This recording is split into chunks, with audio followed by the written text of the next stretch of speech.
안녕하십니까.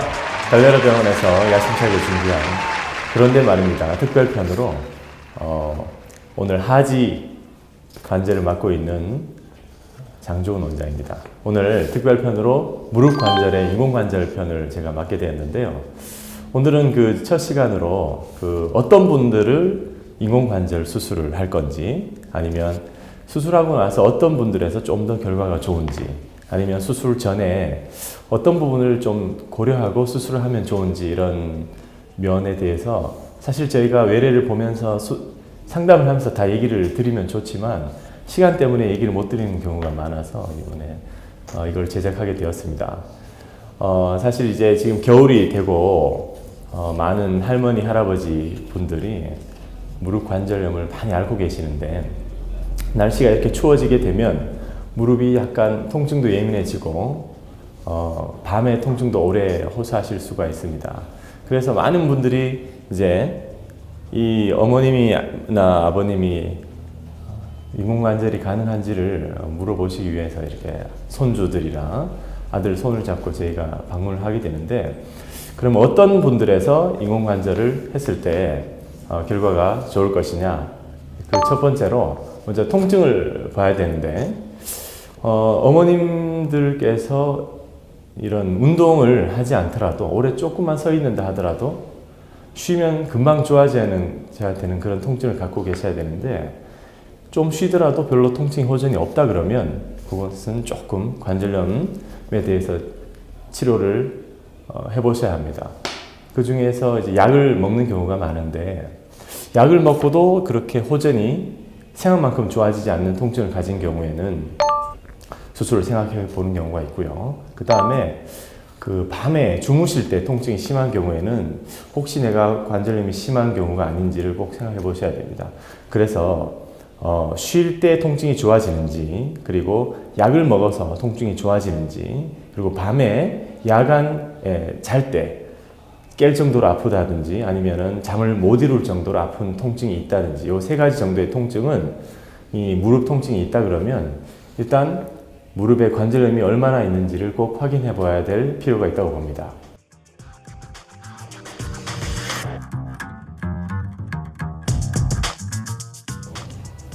네, 앞서 말씀드린 그런 통증과 그런 방사선 객관적인 검사에서 관절염이 뚜렷이 있다면, 자, 이제 수술을 권할 만은 한데, 우리가 수술을 하기 전에 몇 가지 고려해야 될 사항이 몇 개 있습니다.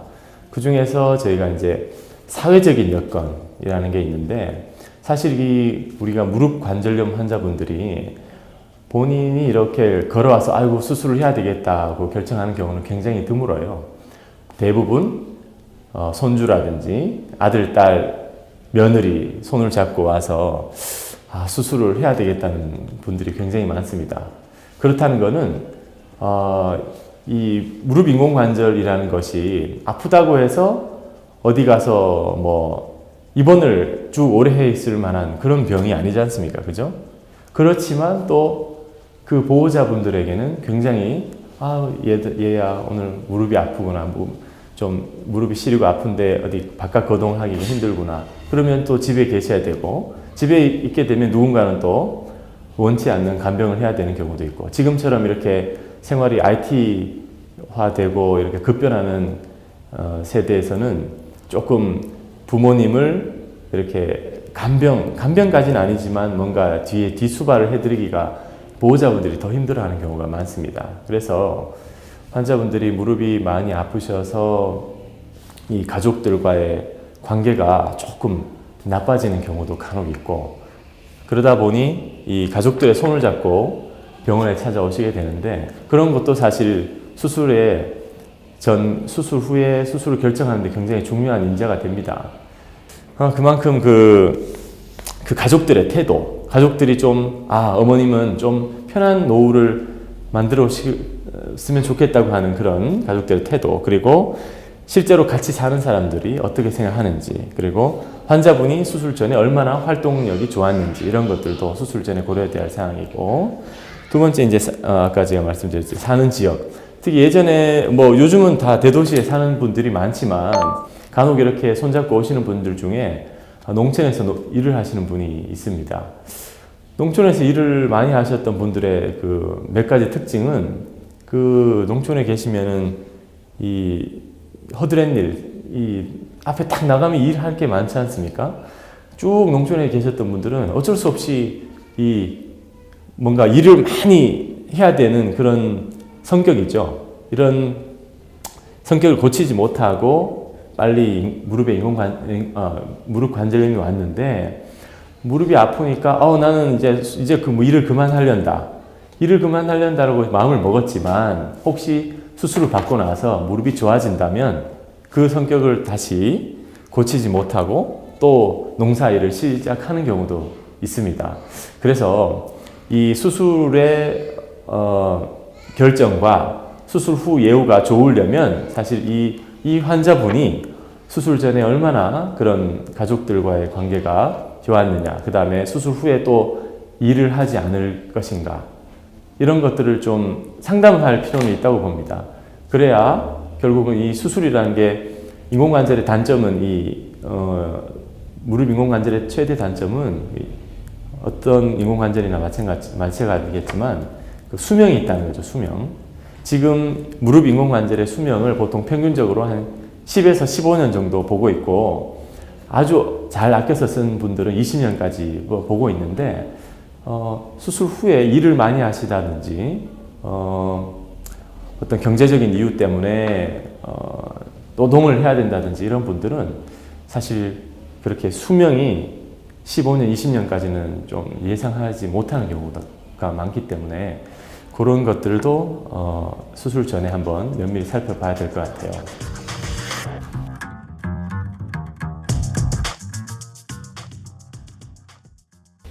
자, 사회적인 여건은 이제 환자 주변의 그런 보호자분들의 여건이고, 두 번째는 이제 경제적인 여건이 있을 수 있습니다. 사실은 인공관절 수술이 이제 세라믹이라든지 어떤 티타늄 금속이라든지 무릎에 어떤 금속이 많이 들어가는 수술이다 보니까 어떤 단가, 그리고 수술비가 좀 그렇게 저렴한 수술은 아니지만, 수술 후에 환자분께서 경제적인 이유 때문에 또 아까 일을 해야 된다면 사실은 이 수술의 결과가 조금 못할 수 있습니다. 수술이 아무리 잘 된다 하더라도 제가 앞서 얘기 드렸지만 이 노동을 하는 것과 일상적인 그 집안 생활을 하는 것은 조금 틀리다고 봐야 되죠. 그래서 환자분의 경제적인 여건도 수술 후에 어떤 예후를 결정하는 인자 중에 하나라고 생각이 됩니다. 자, 그리고 세 번째는 그 환자분들의 어떤 몸 상태 중에 신체 상태와 어떤 정신적인 상태를 또 한번 체크해 볼 수가 있는데, 어머님들께서 그 어떤 치매가 약간씩 있는 분들이 있다든지, 아니면 뇌졸중으로 한번 쓰러졌다가 일어나신 분들이 있다면, 혹시 나중에 수술 후에 재활, 혹은 수술 후에 의사가 하지 말아야 될 거라든지 이런 것들을 교육했을 때 그런 교육의 지시사항을 무시하실 가능성이 조금 있는 경우에는 또 조금 예후가 좋아지지 않는 경우도 있을 수 있습니다. 그리고 한 번씩 이런 경우가 있어요. 환자분들께서 굉장히 이 통증에 예민하셔서 겁이 많은 경우가 있습니다. 이런 경우가 있죠. 환자분들은 평소에는 보호자분들에게 굉장히 내가 무릎이 아프다는 걸 많이 피력하시는데, 병원에만 오시면 나는 안 아프다고, 나는 약 먹으면 전혀 괜찮다, 주사 써도 좋다, 뭐 그렇게 벌써 한 10년을 지내셨는데도 돌아서서 병원에서 나가는 순간부터는 또 아이고 무릎이 많이 아프다, 보호자분들에게 그렇게 많이 말을 하시는 분도 있고, 통증에 예민한데 이제 겁이 많이 나시는 분들, 그런 분들은 저희가 또 의사 입장에서는 수술 후에 어떤 재활 과정에서 조금 힘든 부분, 이런 것들을 오히려 자세하게 얘기를 해주는 것이 환자분들에게 더 안심이 되는 경우도 있습니다. 그런 것도 충분히 어느 정도까지 이것이 좋아질지, 어느 정도까지 아플지 이런 것들을 객관적으로 얘기해 줄 필요가 있다고 보고. 자, 그리고 이제 가장 중요한 것이 이제 신체적 여건인데, 저는 지금 외래에서 환자분들이 오시게 될 때 가장 권하는 나이, 일단 나이입니다. 나이는 제가 65세로 권합니다. 그리고 지금 조금 수명이 늘었기 때문에 65에서 70까지를 가장 적정한 나이라고 봅니다.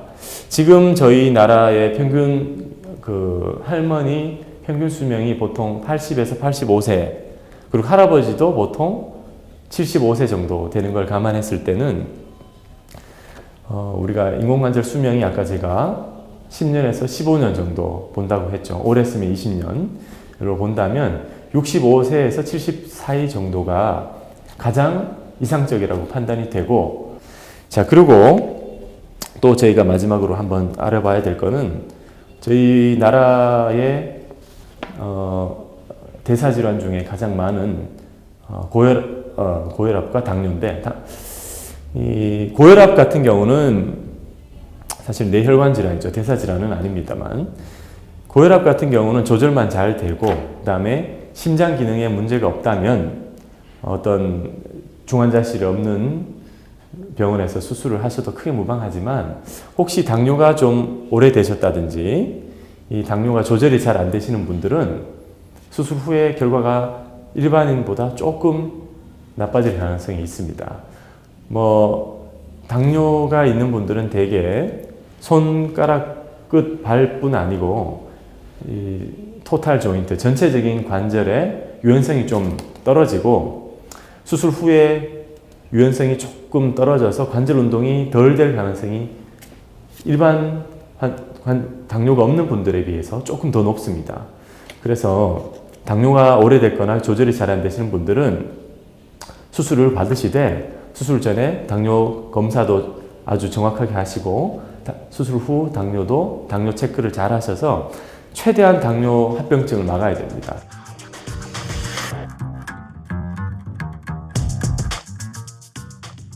그리고 이제 마지막으로 한 가지만 더 얘기를 드리겠는데요. 우리 많이 찾아오시는 우리 환자분들의 어떤 공통적인 무릎 관절염의 특징은 90% 이상 내측 관절염입니다. 내측 관절염이 오래되면 무릎이 O자형으로 바뀌게 되고 무릎 자체가 다 펴지지 않는 굴곡구축이라는 변형이 오게 됩니다. 굴곡구축이 오게 되면 결국은 무릎을 쫙 펴지 못하기 때문에 엉거주춤한 오리걸음, 엉덩이를 뒤로 빼고 걷는 걸음으로 오시는 경우가 많은데, 나이가 있으신 분들께서 무릎이 다 펴지지 않는 굴곡구축이 있다면 사실 엑스레이 검사를 한번 해서 내가 관절염이 얼마나 심한지를 한번 알아볼 필요가 있다고 봅니다.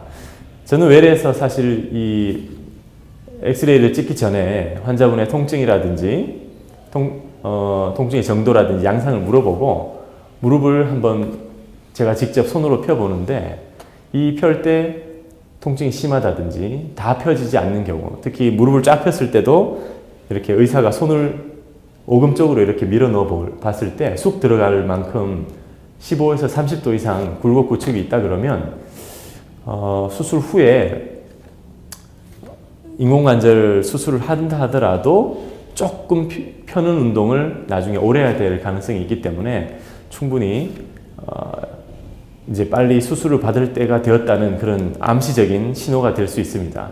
그래서 이 영상을 보시고 어머니, 아버님께서 내 무릎이 쫙 펴지지 않고 쫙 펼 때 좀 아픈 통증이 뚜렷하고 걸을 때 엉거주춤하게 걷고 계시다면 병원을 찾으셔서 한번 검진을 받아보시길 권합니다.